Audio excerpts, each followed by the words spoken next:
el desarrollo estabilizador y el nuevo derecho mexicano. Ese es el primer video que va a abarcar esta 10ª unidad. Y en ese sentido, su servidor los va a llevar a través de lo que viene siendo 3 temas principales. El primero es el 10.1.1, que es periodo de 1935 a 1985. Nacionalismo, Estado benefactor y el milagro mexicano, que culminará con la reforma política de 1976-77. El segundo periodo, que va de 1986 a 2000. El 10.1.2, que es el periodo de 1986 a 2000, Estado neoliberal y transición a la democracia. El tercer punto que vamos a considerar es el 10.1.3, que es periodo de 1994 a 2018, reforma de la Suprema Corte de Justicia de la Nación, reforma penal, el amparo, derechos humanos y reformas estructurales. Bueno, pues en este sentido, comenzamos con lo que viene siendo el contexto. Comenzamos con el punto 10.1.1. ¿Dónde estamos? ¿Qué pasa en 1935? Bueno, estamos en el sexenio del presidente Lázaro Cárdenas del Río, pero 1935 es un punto a considerar, es un punto de quiebre, pues porque simple y sencillamente el presidente Lázaro Cárdenas rompe políticamente con el caudillo o lo que se denominaba como caudillo, esto es, con Plutarco Elías Calles. Plutarco Elías Calles ejercía una influencia muy fuerte en la política nacional. Era necesario que el presidente, si quería gobernar de manera independiente, se sacudiera esa influencia. En consecuencia, ¿qué es lo que hace? Rompe con el caudillo en 1935. Y consecuencia de esa circunstancia, él comienza ya en su gabinete a integrar a elementos que son propios de las políticas que él está planteando. ¿Sí? Tomemos en consideración, que Lázaro Cárdenas del Río es un presidente que tiene un claro corte, un programa socialista, ¿sí? En consecuencia, actúa, ¿sí? Y pues hay una serie de elementos que debemos de advertir de lo que viene siendo su plan político. Primero, el rompimiento que decíamos hace un momento. Después, el fortalecimiento del Ejecutivo, convirtiéndolo en la base del sistema político mexicano. Este rompimiento genera que el jefe político del sistema político mexicano, que es la concreción de lo que se comenzó a construir a partir de la revolución, tenga como principal base la figura del presidente. ¿Sí? La figura del presidente comienza a partir de 1935 a transitar a ser la figura principal que aparte tiene una dicotomía. Es el presidente del partido político no formal, pero sí el que decide, de Estado, del régimen de partido de Estado, que todavía no cuaja definitivamente, sino hasta lo que viene siendo 1946, cuando adquiere el nombre que hasta el día de hoy lo conocemos, Partido Revolucionario Institucional. ¿Sí? Y por otro lado, tenemos que es el presidente de la República el que se encarga de tomar las decisiones en base al entramado constitucional de lo que es ni más ni menos que su principal función, que es ejecutar la toma de decisiones, que también lo pone, por cómo está diseñada la Constitución, en un lugar privilegiado, pues estamos hablando de la construcción de un sistema jurídico-político presidencialista, ¿sí? En donde el presidente desarrolla la principal política en el país. Nacen el entramado o las bases para la construcción de lo que es ni más ni menos que este sexenio y que trascenderá para lo que es la figura del presidencialismo mexicano. Me atrevo a decir que de la década de los 30, 40, 50, 60, 70 y hasta una parte mínima, pero finalmente será 80. Posteriormente a los 80, como veremos, el presidencialismo comienza a tener una serie de modificaciones, pero inicialmente se construye o se basa en un presidencialismo no fuerte, sino hiperfuerte, muy sólido. Probablemente pensando los que diseñaron este presidencialismo que estamos hablando, que son los grupos políticos postrevolucionarios, en lo que había sucedido en el siglo XIX. Me explico. ¿Qué es lo que pasó en el siglo XIX? Bueno, pues en el siglo XIX se dio una inestabilidad política tan fuerte que era necesario que se construyera algo que lo hiciera a un lado, que no repitiera esa amarga situación, y en consecuencia se da la copia de un modelo que se supera. El modelo es la construcción de redes políticas en la que se había basado el porfiriato, con la idea y la trascendencia y la aportación de que no se solidificara solamente en lo que viene siendo un individuo, sino que transitara a lo que viene siendo una estructura, una organización, una corporación que se iba a encargar de estructurar, de controlar corporaciones. Es la esencia de lo que viene siendo el diseño, la arquitectura del sistema jurídico político mexicano, que se consagra en el sexenio precisamente de Lázaro Cárdenas del Río. Es un sistema corporativo, ¿sí? Este corporativismo se basa en la construcción de una corporación que controla corporaciones, un partido político que suma corporaciones que al mismo tiempo tiene filiaciones con otras estructuras corporativas y que el control de los liderazgos de cada corporación es lo que genera una red de poder tan sólida que permite que se vayan planteando las demandas de cada uno de los grupos que participan en esto. Sí, pero la idea es que todo se haga a través de lo que viene siendo el Partido de Régimen de Estado. No obstante, el presidente Lázaro Cárdenas del Río, por sus ideas socialistas, permite una agenda contraria, sobre todo por lo que venía siendo la crítica política de la época, particularmente internacional, para que se establezcan y también se dispersen otro tipo de planteamientos ideológicos. Por lo tanto, permite que se establezcan, que se construyan partidos políticos cuyo espectro político ideológico pues no es el mismo que lo que él planteaba. Él plantea un contexto socialista, entonces se genera un partido que no es socialista y que busca una propuesta completamente diferente. Estamos hablando de que es de la construcción del Partido Acción Nacional. Y por otro lado, también se da la construcción de un partido más ideológico en el contexto socialista tradicional, no tan radical, y que es el Partido Popular Socialista. Entonces tenemos que el espectro político se amplía y tenemos que se dan las bases para una competencia política también, aunque francamente el sistema está diseñado para que exista un régimen de partido de Estado. Por lo tanto, es el partido de Estado el que va a tener el control absoluto de lo que viene siendo el ocupar los curules, tanto a nivel federal como a nivel local, ¿sí? Y todos los puestos de elección popular. La estructura, la forma, el Partido de Régimen de Estado. Estamos hablando que nace como PNR, Partido Nacionalista Revolucionario, que se convierte en el Partido de la Revolución Mexicana y que en 1946, ya después del presidente Lázaro Cárdenas, se convierte en el PRI, como mencionamos hace un momento. En el sexenio de Lázaro Cárdenas se comienzan a construir una serie de elementos que son lo que sostienen la política mexicana presidencialista de las décadas que mencionamos. 30, 40, 50, 60, 70 y un poquito 80.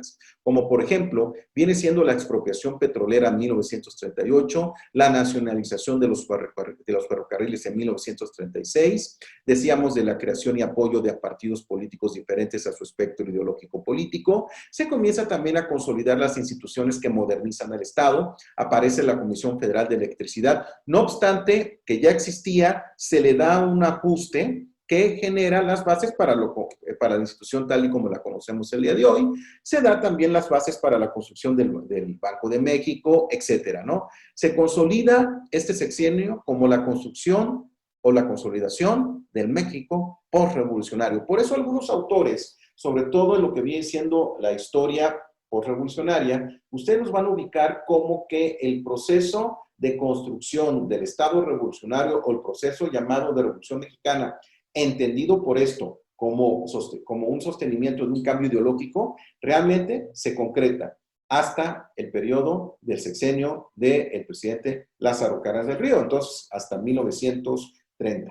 40, ¿sí? En este sentido tenemos que la construcción se da desde la Revolución de 1910 y se concreta hasta 30 años después, en 1940. Y es interesante porque estamos hablando de la participación de por lo menos 2 generaciones, ¿no? Bueno, ¿Qué reformas constitucionales se dan durante lo que resta del sexenio del presidente Lázaro Cárdenas del Río? Bueno, pues lo que tenemos es las reformas a los artículos 43, 45 y 73, en los cuales las dos primeras se refieren al territorio nacional, en el contexto de lo que se estaba construyendo en aquel entonces el derecho internacional, y la inclusión de materias competencia de la Federación, en cuanto a lo que viene siendo la función del Congreso General, su competencia.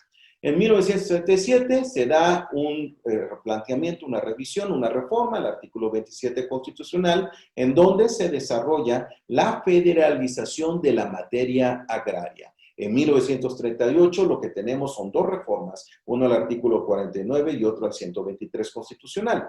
Facultades extraordinarias al Ejecutivo, en el primer caso, y en el artículo 123 se agrega la fracción 18 en relación a la licitud de las huelgas. Muy importante considerar este punto porque es la base para muchos movimientos sociales que se generan a partir de esa década. En 1940 tenemos las reformas a los artículos 27, 97 y 102. En ese sentido debemos de acotar que se agrega en el primer caso el párrafo sexto en materia petrolera. Se da una modificación al Poder Judicial Federal en relación al nombramiento de los magistrados de circuito y a los jueces de distrito a cargo de la Suprema Corte de Justicia de la Nación y otras facultades de la misma en el artículo 97 y en el artículo 102 finalmente se establece una reorganización de la Procuraduría General de la República y el Ministerio Público.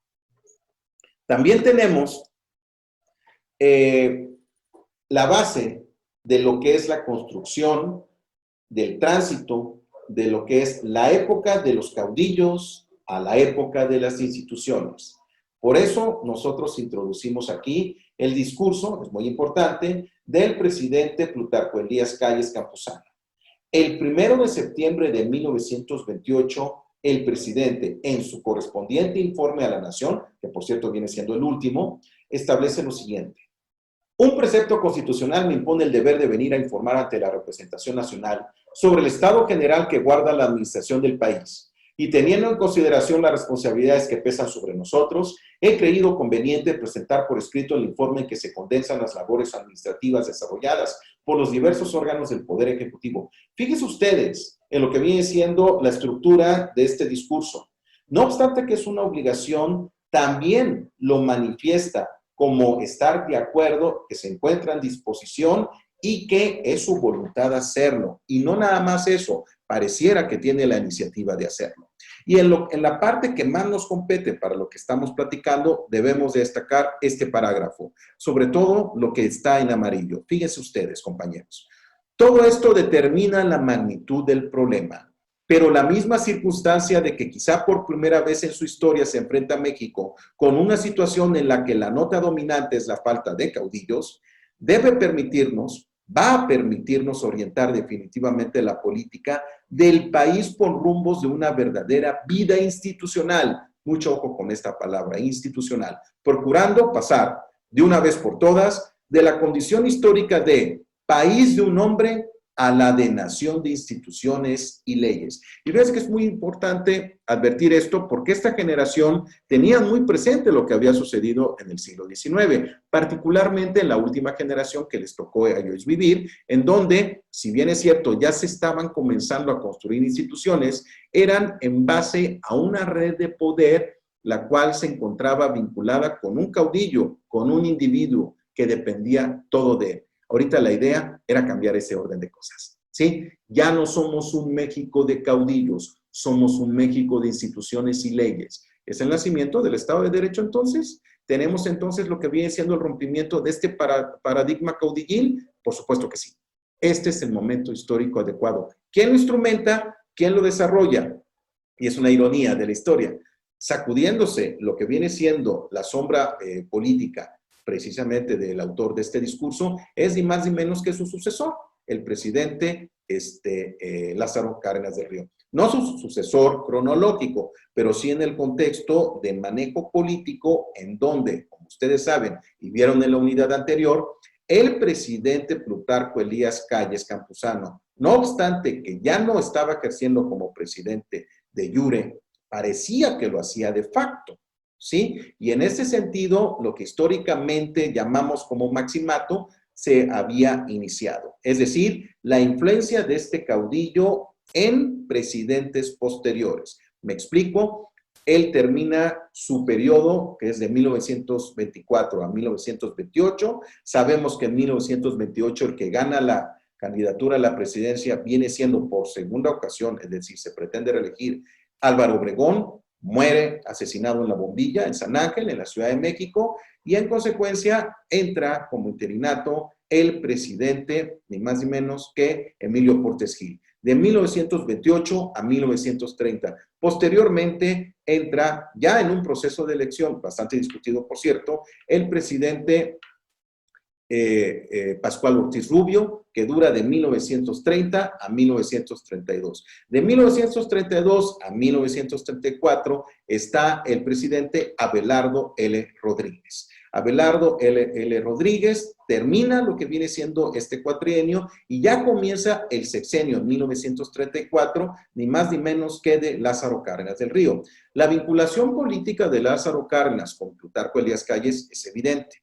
Claro está que Plutarco Elías Calles apoya a la candidatura a la presidencia de la República del general Lázaro Cárdenas, pero pensando que lo puede manejar. ¿Cuál es el resultado? Que Lázaro Cárdenas tiene voz propia.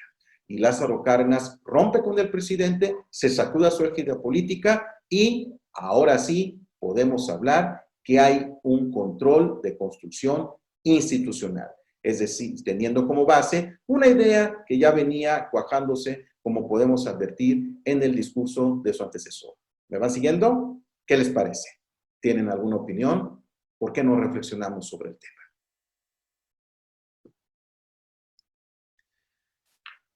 Ahora vamos a hablar de lo que viene siendo los presidentes posteriores a lo que es esta consecución y sobre todo tomando en consideración la definición ya del régimen de partido de Estado con la concreción del partido de Estado tal y como lo conocemos durante las épocas de las décadas de los años 40, 50, 60, 70 y hasta un poco los 80, ¿sí?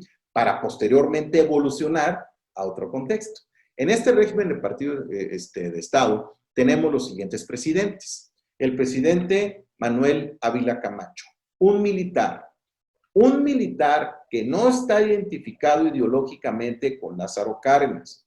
Por coyunturas y presiones internacionales, este presidente es el que sale elegido en el contexto del sistema y ya en lo que viene siendo la construcción del régimen de partido de Estado. De hecho, el que le pone la cereza al pastel y termina generando lo que es la construcción de este régimen es este presidente, porque con él se define el Partido Revolucionario Institucional, con lo que implica esta frase que denota lo que se pretende hacer. La revolución que se institucionaliza, la revolución o la generación de revolucionarios que ganaron la guerra y que ahora están gobernando, ¿sí? Estamos hablando de la generación que construye el nacionalismo y el Estado benefactor. Durante su sexenio ya se reformaron 18 artículos constitucionales, ¿sí? Estamos hablando que en 1940 se reforma el artículo 73 en dos ocasiones, que tienen que ver con la determinación de competencias en materia laboral, gobierno de los territorios federales, respectivamente. En 1942, en 41 no hubo reformas, en 1942 tenemos una reforma al artículo 5 constitucional, libertad laboral en relación a los servicios públicos. El artículo 52, redistribución de la representación de los diputados propietarios por distrito electoral. El artículo 73, que tiene dos reformas. La primera y segunda, que tienen que ver con la desaparición de restricciones en materia de comercio entre estados. El establecimiento de competencias del Congreso para legislar en materia de minería, cinematografía, banco de emisión único y expedición de leyes laborales. El establecimiento de contribuciones y para expedición de leyes en el establecimiento de dichas contribuciones. También para legislar en toda la República sobre hidrocarburos, minería, industria cinematográfica, comercio, instituciones de crédito, energía eléctrica y un banco de emisión único en relación con leyes laborales, ¿sí? Vean que son reformas que van en grupo, ¿sí? No tanto por temas, sino que tienen que ver con todo este parámetro institucional que se va reformando y que va teniendo agregados, como por ejemplo en este caso en materia laboral. Estamos en el artículo 117, en donde se establece la prohibición a los estados para emitir títulos de deuda pública, gravar tabaco y determinar las leyes para combatir el alcoholismo. En ese sentido, se está fortaleciendo el federalismo. Lo quiero decir de esta forma, y esta es una opinión personal, por lo tanto censurable. En ese sentido, pareciera que las facultades generadas para los estados, al no ser en la Constitución tan claramente definidas, la federación se las está atribuyendo, ¿sí? Y en ese sentido, durante la época de construcción de lo que viene siendo el Estado mexicano posterior a la Constitución que nos rige el día de hoy, que es la de 1917, comienzan a verse disonancias en cuanto a hasta dónde llega la federación y hasta dónde llega lo que viene siendo el foro local. Bueno, pues a lo largo de lo que viene siendo la década de los 30 y 40 se van construyendo la definición y la determinación en consecuencia de estas competencias. Tenemos también en el artículo 123 constitucional la determinación de una competencia exclusiva de la Federación en materia laboral relacionada con actividades textiles, eléctricas, cinematográficas, huleras y azucareras, minería, hidrocarburos, ferrocarriles y empresas administradas por el gobierno federal, así como empresas que ejecuten trabajos en zonas federales y aguas territoriales, conflictos que afecten a 2 o más estados, contratos colectivos que se apliquen en más de una entidad federativa y obligaciones patronales en materia educativa. También tenemos lo que se establece en el artículo 82, ya en reformas correspondientes al año de 1943, en donde se modifican requisitos para ser presidente de la República, y el artículo 115, de todos ustedes conocido, porque contiene esta institución maravillosa que se introduce en la Constitución de 1917, que es el municipio libre, en donde se da la determinación de la duración a no más de 6 años de funcionarios locales, ¿sí?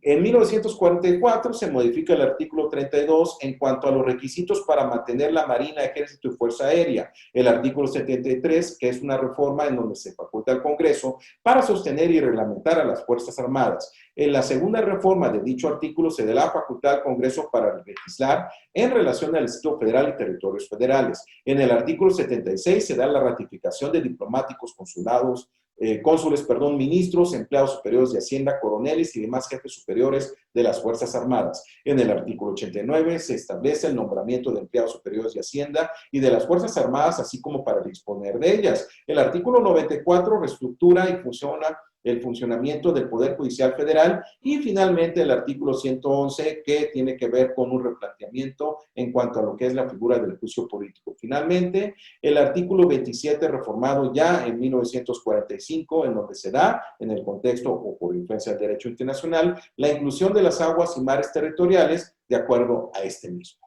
¿Sí? ¿Qué les parece, compañeros? Un momento para la reflexión sobre estas reformas constitucionales. Posteriormente tenemos al presidente Miguel Alemán Valdés. Ya es un civil, ya no es un militar, y ya persigue cierta lógica la estructura del poder. En esta lógica, los presidentes pareciera que previamente debieron de haber transitado por la Secretaría de Gobernación. Vamos a ir siguiendo esta hipótesis a ver qué tanto se puede comprobar, ¿sí? Durante su sexenio, que es de 1946 a 1952, este presidente ya civil tiene las siguientes situaciones. Fíjense ustedes. Tiene la modificación al artículo 3º, en donde se establecen características de la educación que imparte el Estado. Recordemos que en el sexenio del presidente Lázaro Cárdenas del Río se estableció que la educación que proporcionara el Estado iba a ser, entre otras cosas, socialista. ¿Sí? Aquí se replantean las cosas y desaparece esta característica ideológica socialista. ¿Sí? El artículo 73, que como ustedes habrán advertido ya, es uno de los artículos con mayor modificaciones a lo largo de la historia de nuestro constitucionalismo, se establece un agregado que consiste en la facultad para otorgar las bases para la celebración de empréstitos y deuda pública. Empréstitos, estamos hablando de tratados internacionales que tienen que ver con préstamos de recursos financieros de otras entidades internacionales, ¿sí? El artículo 104, que tiene que ver a modificaciones a la competencia de los tribunales federales. El artículo 117, en donde se establece la prohibición a los estados para celebrar estos empréstitos también, ¿sí? Estamos hablando de determinación de competencias y fortalecer hasta dónde llega la federación y hasta dónde llegan lo que vienen siendo las entidades federativas, tal y como mencionamos hace un momento cuando comentábamos el sexenio del presidente Ávila Camacho. En 1947 tenemos modificación al artículo 27 constitucional, modificaciones en materia agraria, el artículo 73 en donde se da facultad al Congreso para legislar en materia de juegos y sorteos, y el artículo 115 en donde se establecen adiciones en relación al tipo de gobierno interior de los estados. En 1948 se establecen en el artículo 20 modificaciones a garantías procesales. En el 27, modificación a la adquisición de propiedad por extranjeros. En el artículo 73, en 1949, se agrega la facultad para legislar en materia de contribuciones a la producción y consumo de cerveza. En 1951, se establecen modificaciones al artículo 49 en cuanto a la determinación de facultades extraordinarias al Ejecutivo en materia de aranceles. El artículo 52 se da la modificación a la representación distrital de diputado propietario. El artículo 73 se faculta al Congreso para reglamentar lo relativo a los funcionarios del Tribunal Superior de Justicia del Distrito Federal y territorios federales. En el artículo 94 se dan modificaciones a la integración del Poder Judicial Federal. En el artículo 97, modificaciones al nombramiento y duración de funcionarios del Poder Judicial Federal. En el artículo 98, establecimiento de procedimientos para cubrir la ausencia de un ministro de la Suprema Corte. Y en el 107, modificaciones al juicio de amparo, para terminar en 1951 con el artículo 131 en modificaciones en materia arancelaria. Y finalmente, en 1952 se establece modificaciones al artículo 43 y 45, ambos relativos a modificaciones de las partes integrantes de la federación. ¿Qué les parece, compañeros? ¿Cómo vamos hasta aquí? Un momento para reflexionar. Posteriormente nos vamos al licenciado Adolfo Ruiz Cortines. Había sido secretario de Gobernación del anterior presidente, del licenciado Miguel Alemán. ¿Sí? Él solamente reforma la Constitución, es un decir, evidentemente conocemos el procedimiento, en 1953, en dos artículos. El artículo 34, reconocimiento de derechos políticos a las mujeres, que es algo toral en cuanto a la evolución de lo que es la equidad de género que veremos más adelante, y el artículo 115, en donde se establecen límites a la reelección de los presidentes municipales, regidores y síndicos. ¿Qué les parece, compañeros? Un momento para la reflexión de este sexenio. Muy breve en cuanto a reformas constitucionales, ¿no?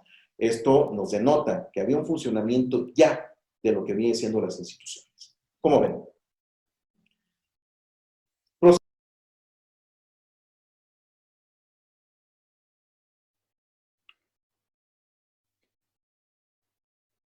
Entonces vamos a continuar con el licenciado Adolfo López Mateos, cuya presidencia se desarrolló entre 1958 a 1964. Pues el licenciado Adolfo López Mateos rompe esta dinámica que veníamos diciendo y que planteamos como hipótesis de que todos los presidentes de esta época necesariamente debieron de haber transitado por la Secretaría de Gobernación. Este presidente no fue secretario de Gobernación antes de serlo. Él fue secretario del Trabajo, eso es muy interesante. Sin embargo, estamos hablando de la estructura, ¿no? Estamos hablando del funcionamiento institucional como a través de las secretarías de Estado formando parte de funcionarios cercanos al presidente, pues se daba el proceso de elección en este sentido, ¿no? Tenemos al licenciado Adolfo López Mateos con 11 reformas a artículos constitucionales. Dentro de lo que viene siendo el artículo 27 constitucional, tenemos dos reformas. La primera consiste en una modificación al régimen de propiedad de la nación. Una segunda reforma se establece la adición en materia de distribución eléctrica al artículo 42 constitucional, en donde se modifica la integración del territorio nacional, el 48 en cuanto a la competencia federal sobre las islas, cayos, arrecifes y mares adyacentes, el 52 en cuanto a la redistritación electoral y el 123 en cuanto a la división de actividades consideradas laborales, todas ellas reformas constitucionales celebradas en 1960. Ya en 1961 tenemos una reforma al artículo 123 constitucional con respecto a lo que viene siendo la determinación de salarios. En 1962 ya tenemos dos modificaciones constitucionales, una, el artículo 107 en cuanto a la modificación del proceso de amparo y el 123 en cuanto a la jornada laboral, salarios y su determinación que fueron modificados. En 1963, muy interesante, tenemos la modificación al artículo 54 y al 63 en donde se dan la aparición de los diputados de partido y la responsabilidad en caso de no protestar los senadores y diputados electos respectivamente. Fíjense qué interesante es este punto porque la aparición de los diputados de partido ya implica uno de los primeros instrumentos que se comienzan a generar dentro de lo que vamos a llamar más adelante los antecedentes de la transición democrática, como un punto en donde se pretende dar juego político a la oposición. No llega a buen puerto esta propuesta, pero bueno, es un antecedente que es digno de considerar. ¿Sí? En ese sentido tenemos el sexenio del licenciado López Mateos como un sexenio austero, concreto y con estas reformas constitucionales. ¿Qué les parece, compañeros? ¿Todo bien? ¿Hay alguna duda? ¿Qué les parece si nos tomamos un momento para reflexionar? Continuamos con lo que viene siendo el sexenio del licenciado Gustavo Díaz Ordaz. El licenciado Gustavo Díaz Ordaz es presidente de 1964 a 1970. Él sí fue secretario de Gobernación con anterioridad. Es más, en el anterior sexenio al sexenio donde fue secretario de Gobernación, esto es del licenciado López Mateos, con el licenciado Ruiz Cortines, él transitó por muchas esferas dentro de lo que viene siendo la estructura de la Secretaría de Gobernación y posteriormente, cuando el presidente López Mateos asume la presidencia, lo nombra secretario de Gobernación. Posteriormente, brinca a la presidencia, a la candidatura a la presidencia de la República, postulado por el Partido Régimen de Estado, el Partido Revolucionario Institucional, y finalmente logra la primera magistratura, la presidencia de la República. Durante su sexenio comienzan a suceder una serie de manifestaciones sociales, en donde pues se actúa en consecuencia, y esa es una opinión personal y por lo tanto censurable, en consecuencia de lo que se pretendía en el régimen de Estado. ¿Qué era lo que se pretendía en el régimen de Estado? Estabilidad política antes de cualquier cosa. Por lo tanto, el Estado debe ser sólido e intocable y en consecuencia se le debe defender a ultranza. Se los dejo en la mesa para que reflexionen sobre este tema y opinen al respecto. Muy bien, tenemos 19 artículos constitucionales reformados durante su sexenio. En estos artículos consiste en lo siguiente: el artículo 18 en 1965, que es una modificación en materia penal. En 1966 tenemos lo que viene siendo una reforma al artículo 73, ya cuántas reformas no llevará.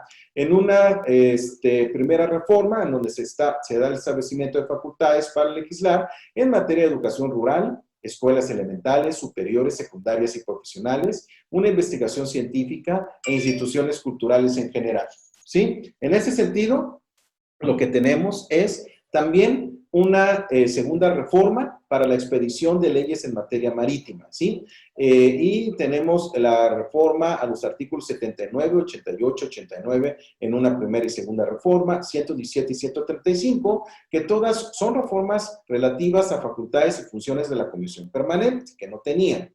Ya en 1967 se establece en el artículo 73 la facultad para legislar en materia de escudo, bandera e himno nacional en los artículos 94, 98, 100, 102, 104, 105 y 107, reformas relativas al funcionamiento e integración del Poder Judicial de la Federación, la Procuraduría General de Justicia y nuevas competencias procesales federales. En 1969 tenemos al artículo 30, una modificación en cuanto a la adquisición de la nacionalidad, y al artículo 34, algo muy importante que tiene que ver con el contexto político de la época, la reducción de edad a 18 años para poder ser ciudadano y poder votar.